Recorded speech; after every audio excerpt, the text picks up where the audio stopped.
Hill.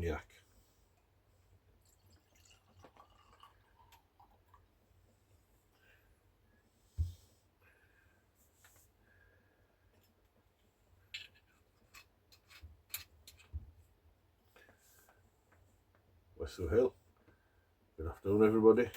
This is ᚗᚪᚋᚪᚋᚏ Grimraven, Hillig Weirdman of Woden's Earth, the Ancestral Hall, coming at you again from the North of ᚗᚩᚾᚪᚋᚶ in Wackersfeld, West Thirling of Yorkshire. Drink hail.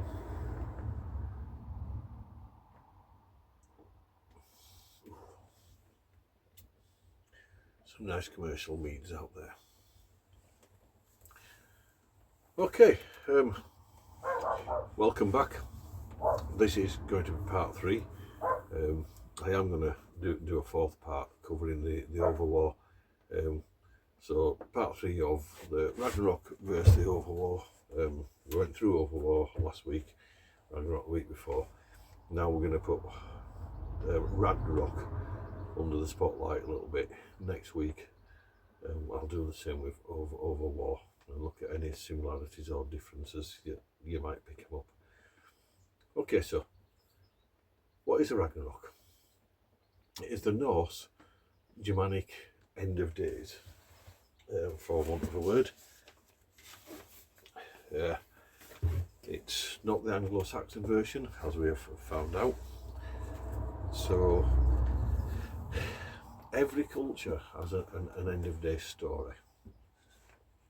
Okay, so what I want to do for the first part is to just take the gods out of this, right, and have a look at what a text like Völuspá. This is the small Thorpe version. You may not be able to see that. Benjamin Thorpe, Völuspá. Dead easy to read. Need to get to right. So let's just listen to it, just a few verses from Völuspá before we look at Ragnarok any further. So, Stanners 45. Brother shall fight brother. Very similar to something we heard last week. And slay each other. Cousins shall kinship violate. The earth resounds, the giantesses flee. No man will spare another. Stanners 46. Hard is the world. Great whoredom, an axe age, a sword age, shields shall be cloven, and a wind age, and a wolf age, ere the world sinks. So as you can see, we're not talking about the gods now, we're talking about what happens to the mother, the planet, during the cycle of Ragnarok. Stanners 56. The sun darkens, earth in ocean sinks, fall from the heaven the bright stars, fire's breath assails all nourishing trees, towering fire plays against heaven itself. Stanners 57. She sees arise a second time the earth from ocean, beauteous green waterfalls descending, the eagle flying over, which in the fell captures fish. Right, so very, very similar to most end of day stories. Everything comes and then rejuvenates, and because you can't stop the cycle will keep going. I think that's the essence. On a human level, is Ragnarok just an end of days scenario?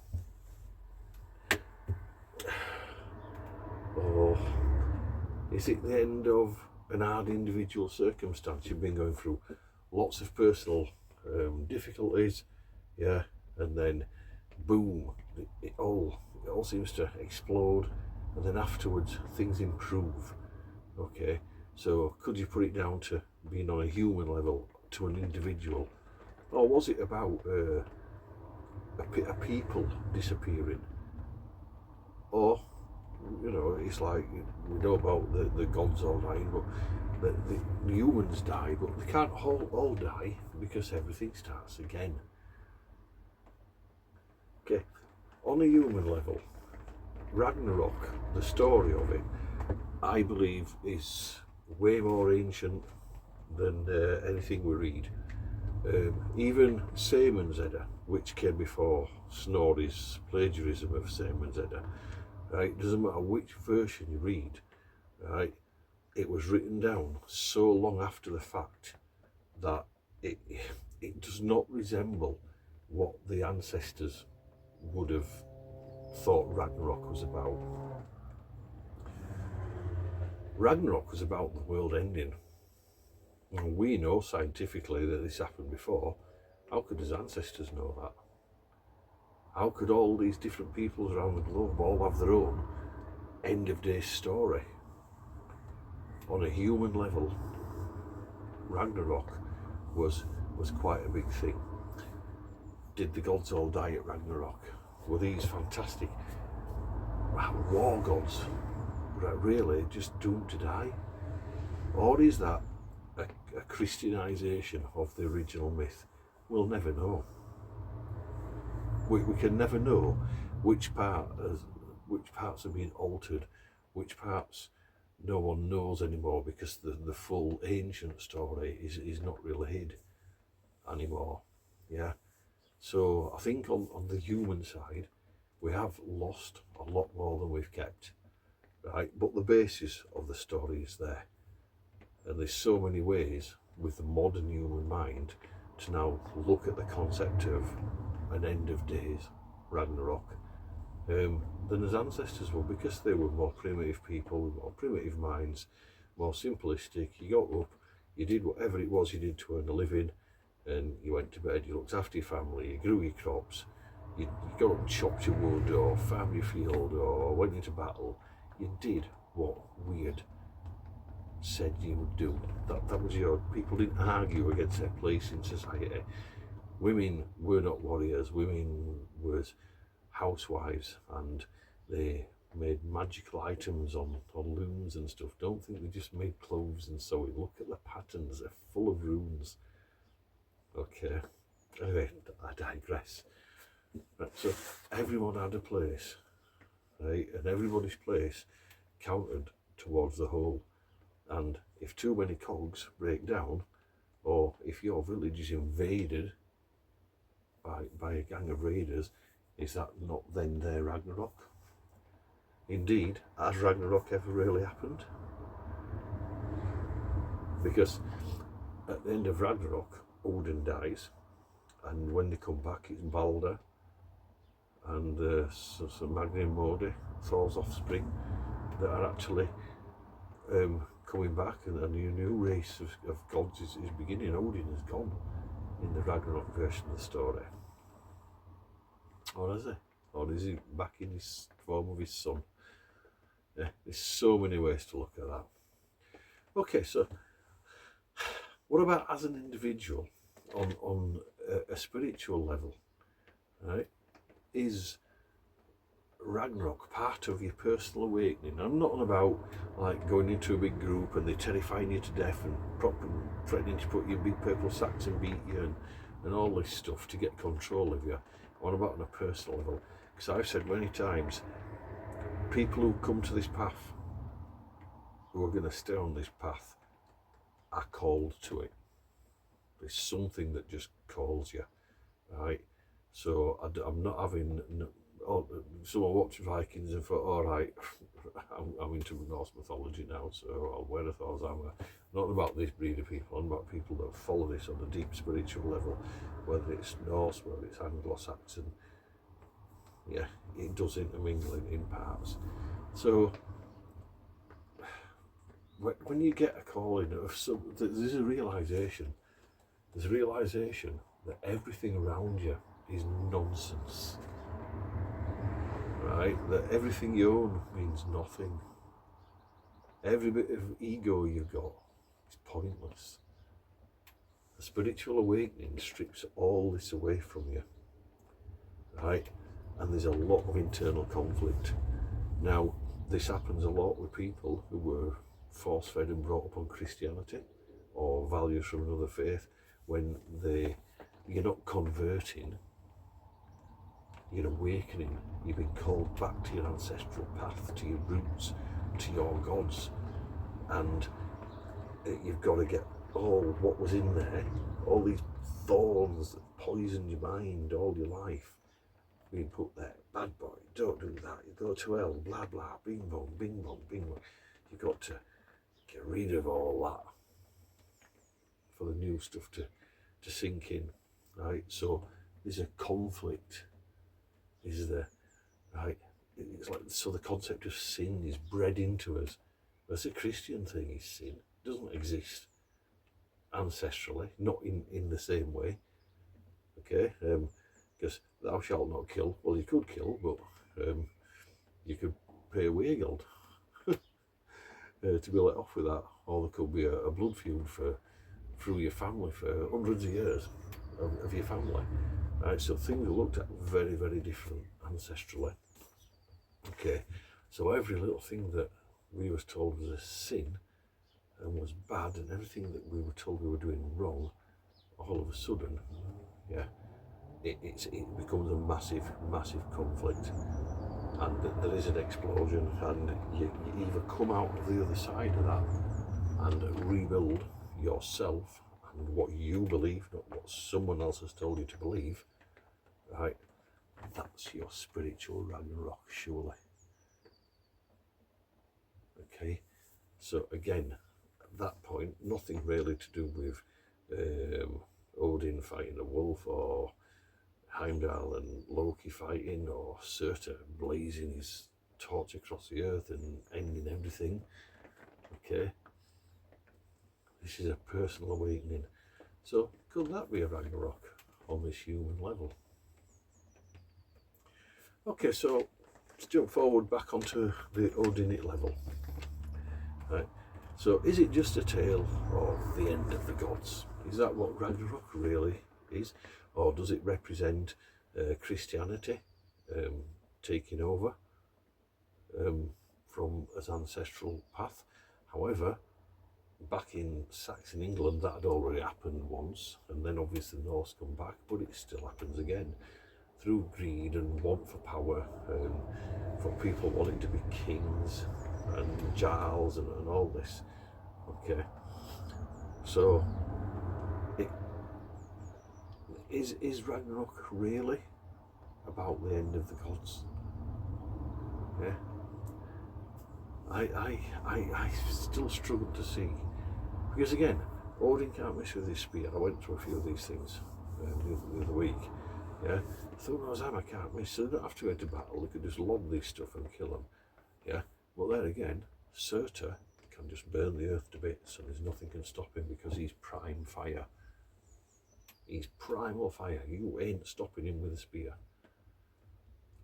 Right, so the most powerful being surely is Surtur, and the only thing that can quench Surtur finally is the sea.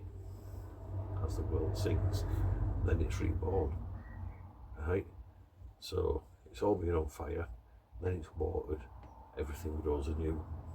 That's why they burn stuff off out on moors. They burn it off, the rain comes, everything comes anew. So it's a cycle. So is the story of the year, the cycle of the year, does it always end in Ragnarok at the end of the year? Is that what this story really represented? That you work hard all year and you fight against the land to grow the crop, you fight to keep your cattle fed, because come winter there's a good chance you're not going to make it if you haven't got enough. So again, there's this personal battle going on all through the year. It's called Ragnarok. Okay, the last little bit that I'm going to throw in at mix here is, you know how the after war ended if you watched last week? Odin's descending to madness, becoming genius, everything starts again. Okay, so what if Ragnarok, before it was bastardized with Christianity, what if the gods didn't die? Or at least Odin didn't die? what if the original story of Ragnarok was similar, that it was all about Woden's descent into madness? Yeah, because his whole purpose is just about trying. He doesn't enjoy his existence, does he? Everything's a fight, everything's a battle, everything's a con, everything's a twist of fate.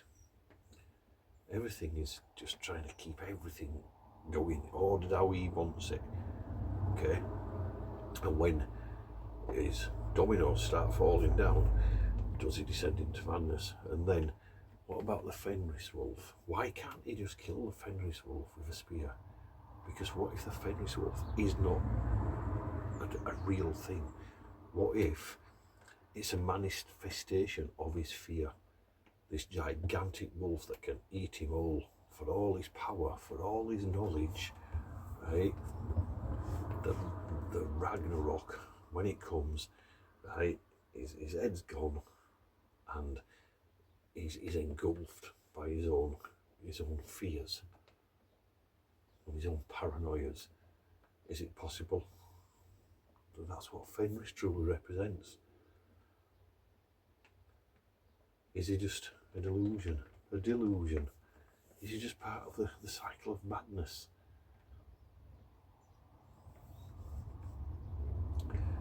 The eternal joke is for all his learning, all his sacrifice, all his tactics he's used to delay the Ragnarok. He can't change a thing. He can't stop it. And so Ragnarok becomes inevitable.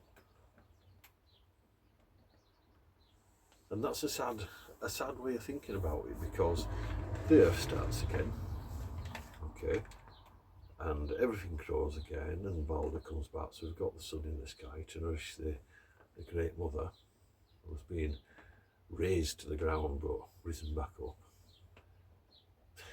And it's just like, but Woden, or Odin as you call him in the Ragnarok tale, he loses everything. Or does he? Right, that's my actual thoughts on just the Ragnarok. Next week we're going to look at the Overwar in just a little bit more depth as well.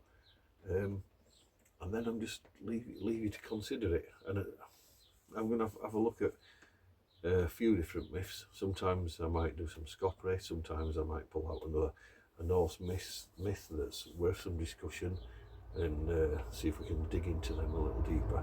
Hope you're enjoying these videos about Ragnarok and the Overwar. I hope there's a bit of food for thought in there, if nothing else. I hope you don't just believe everything I say or agree with everything. I hope you think it through for yourself, right? Because that's what we should all really be doing.